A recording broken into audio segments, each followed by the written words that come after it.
जरा सोचिए, एक मामूली सा औजार और तारीख का धारा ही बदल जाए।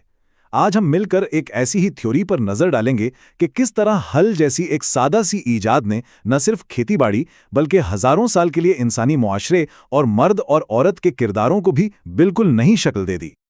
ये सवाल वाकई सोचने पर मजबूर करता है ना? कि क्या एक टेक्नोलॉजी इतनी ताकतवर हो सकती है कि वो समाज की बुनियादें ही हिलाकर रख दे? अच्छा, इसको समझने के लिए ना हमें कहानी को बिल्कुल शुरू से देखना होगा। तो चलें जरा वक्त में पीछे चलते हैं। एक ऐसी दुनिया का तसव्वुर करें जहां ना खेत थे ना शहर, बस इंसान थे जो या तो शिकार करते थे या फिर खाने पीने की चीजें इकट्ठी करते थे। अच्छा, तो इन पुराने मुआशरों में ना काम की तकसीम बड़ी साफ थी। मर्दों का काम था शिकार करना। अब जाहिर है इसमें ताकत तो बहुत लगती थी, लेकिन ये कोई गारंटी नहीं थी कि हर रोज शिकार हाथ लगेगा। दूसरी तरफ थीं औरतें जो फल, जड़ें और सब्जियां जमा करती थीं। और यहां पर आती है एक बहुत दिलचस्प बात। रोजमर्रा की खुराक का जो सबसे बड़ा और काबिल भरोसा हिस्सा था, वो दरअसल औरतों की इसी मेहनत से आता था, और इसी वजह से मुआशरे में उनका मकाम बहुत ऊंचा था। और बात सिर्फ खाना जमा करने की नहीं थी, औरतें तो समझें कि कम्युनिटी का दिल थीं।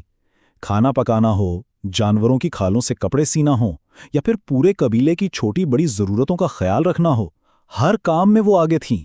सच पूछें तो वो उस माशरे की रीढ़ की हड्डी थीं। ये जो इक़्तिबास आप देख रहे हैं ना, ये पूरी बात का खुलासा है। देखें, उसूल बड़ा सीधा सा था, जो ज्यादा खाना लाएगा उसकी इज्जत और उसका रुतबा ज्यादा होगा, और इस दौर में ये काम औरतें कर रही थीं। तो जनाब, अब कहानी एक नया मोड़ लेती है। इंसान अब शिकार और चीजें जमा करने से आगे बढ़कर ज़राअत की तरफ आ रहा था। और जानते हैं इस इनकलाब की रहनुमा कौन थी? जी हां, औरतें। अब ये हुआ कैसे? देखें, ये बड़ा नेचुरल था। चूंकि औरतें ही पौधों और फलों से डील कर रही थीं, तो उनकी समझबूझ भी ज्यादा थी। उन्होंने ही पहली बार नोटिस किया कि अरे, गिरे हुए बीजों से तो नए पौधे निकल आते हैं। बस फिर क्या था, उन्होंने खुद बीज बोना शुरू किया, तजर्बे किए, और फिर कुदाल जैसे औजार बनाकर बाकायदा खेतीबाड़ी की बुनियाद रखी। एक तरह से इंसानी तारीख की पहली किसान यही औरतें थीं। और आप अंदाजा लगाएं कि वो कितनी कारआमद थीं। एक अकेली औरत सिर्फ एक हाथ की कुदाल से एक सीजन में 2 एकड़ जमीन पर काश्त कर लेती थी। उस जमाने के हिसाब से ये बहुत बड़ी बात थी, बहुत बड़ी मिकदार में खुराक। इसने उनकी माशी हैसियत को और भी मजबूत कर दिया। औरत की इसी माशी बर्तरी का नतीजा ये निकला कि एक ऐसा माशरती निज़ाम बना जिसे हम मादर सरी या मैट्रियार्कल सोसाइटी कहते हैं। मतलब ये कि ख़ानदान की सरबराह औरत होती थी, और ख़ानदान या कबीले की पहचान भी उसी के नाम से होती थी। असल ताकत औरत के हाथ में थी। लेकिन फिर तारीख में एक ईजाद होती है, एक ऐसा औजार जिसने आकर इस पूरे निज़ाम को, इस पूरे तवाज़ुन को हमेशा के लिए तहस नहस कर देना था। तो यहाँ सवाल ये उठता है कि आखिर ऐसा क्या हुआ? हजारों साल से जो सिस्टम चल रहा था वो अचानक कैसे बदल गया? कौन सी ऐसी चीज थी जिसने तारीख का रुख ही मोड़ दिया? और जवाब था एक नई इंकलाबी टेक्नोलॉजी, बैलों से चलने वाला हल। अब देखिए, मर्दों ने जानवरों को पालने में तो महारत हासिल कर ही ली थी। अब इस हल ने उन्हें मौका दिया कि वो अपनी जिस्मानी ताकत और जानवरों पर अपने कंट्रोल को मिलाकर खेती बाड़ी में इस्तेमाल करें। ये चार्ट देखें, ये फर्क बिल्कुल साफ दिखा रहा है। एक तरफ औरत कदाल से 2 एकड़ जमीन काश्त कर रही है, और दूसरी तरफ एक मर्द हल के साथ 8 एकड़ जमीन पर काम कर सकता है, यानी सीधा सीधा 4 गुना ज्यादा पैदावार। बस यहां से गेम पूरी तरह बदल गई। और इसके असरात बहुत गहरे थे। जो पावर बैलेंस था वो बिल्कुल उलट गया। हल से पहले क्या था? औरत घर की माशी बुनियाद थी, और हल के बाद मर्द खाना कमाने वाला बन गया, और पैदावार के सारे जराए यानी जमीन, जानवर और खुद ये नया औजार हल, सब उसके कंट्रोल में आ गया। अब जब मईशत बदली तो इसने सिर्फ खेतों को नहीं बदला, इसने पूरे माशरे का ढांचा ही बदल कर रख दिया। एक बिल्कुल नए निजाम की बुनियाद पड़ गई। तो अब मादर सरी माशरे की जगह आ गया पिदर सरी या पेट्रियार्कल माशरा।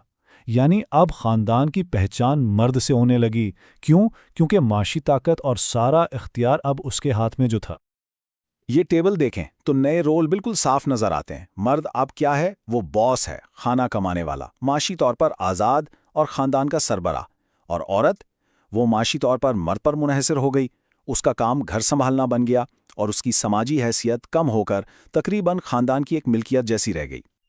औरतों के लिए इस तब्दीली के नताइज बहुत भारी थे। ان کی آزادی چلی گئی، گھر پر جو ان کا اختیار تھا وہ ختم ہو گیا، اور ان کی سماجی حیثیت گرتی چلی گئی، کیونکہ اب وہ معاشی طور پر اتنا حصہ نہیں ڈال رہی تھیں۔ اور پھر آہستہ آہستہ یہ جو نئے سماجی طور طریقے تھے نا، یہ صرف رواج نہیں رہے، بلکہ انہیں باقاعدہ قانون اور ضابطوں کا حصہ بنا دیا گیا۔ شادی کا پورا مطلب ہی بدل گیا۔ عورت سے یہ حق ہی چھین لیا گیا کہ وہ اپنی زندگی کا ساتھی خود چن سکے۔ کم عمری کی شادیاں عام ہو گئیں۔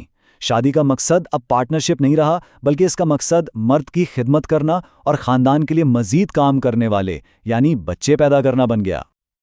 ان نئے قانونوں کی نظر میں عورت کی حیثیت ایک جیتی جاگتی انسان سے زیادہ ایک ملکیت کی ہو گئی۔ پہلے وہ باپ کی ملکیت، پھر شوہر کی۔ اس کی زندگی، اس کا جسم، اس کا ہر فیصلہ سب پر دوسروں کا اختیار تھا، اور ان اصولوں کو توڑنے کی سزا، جیسا کہ بے وفائی، موت تک ہو سکتی تھی، کیونکہ اسے جائیداد پر تجاوز سمجھا جاتا تھا۔ اور اس سب کے پیچھے بھی ایک ٹھوس معاشی وجہ تھی۔ دیکھیں، بڑے بڑے کھیتوں کو چلانے کے لیے زیادہ سے زیادہ ہاتھوں یعنی مزدوروں کی ضرورت تھی۔ اس ضرورت نے عورتوں کو بچے پیدا کرنے والی مشین بنا دیا تاکہ لیبر فورس بڑھتی رہے۔ ان کی حیثیت بس ایک اثاثے جیسی بن کر رہ گئیں۔ تو چلیں واپس اپنے پہلے سوال پر چلتے ہیں۔ کیا واقعی ایک معمولی سا اوزار اگلے 7000 سال کے لیے انسانی معاشرے کا نقشہ بدل سکتا ہے؟ شواہد تو یہی بتاتے ہیں کہ ہاں، حل نے معاشی طاقت کا توازن بدلا، اور پھر اسی معاشی تبدیلی نے سماجی ڈھانچے اور مرد و عورت کے کرداروں کو وہ شکل دی جو آج تک کسی نہ کسی طرح قائم ہے۔ یہ ایک ایسی تھیوری ہے جو ہمیں یہ سوچنے پر مجبور کرتی ہے کہ ٹیکنالوجی اور معاشرے کا رشتہ کتنا گہرا اور طاقتور ہے۔ تو جو لوگ دنیا کو ایک نئی نظر سے دیکھنا چاہتے ہیں، تاریخ، فلسفے اور نفسیات کے گہرے رازوں کو سمجھنا چاہتے ہیں، وہ بالکل صحیح جگہ پر ہیں۔ ڈائلیکٹک لینز کو سبسکرائب کریں اور آئیے مل کر سوچنے کا انداز بدلیں۔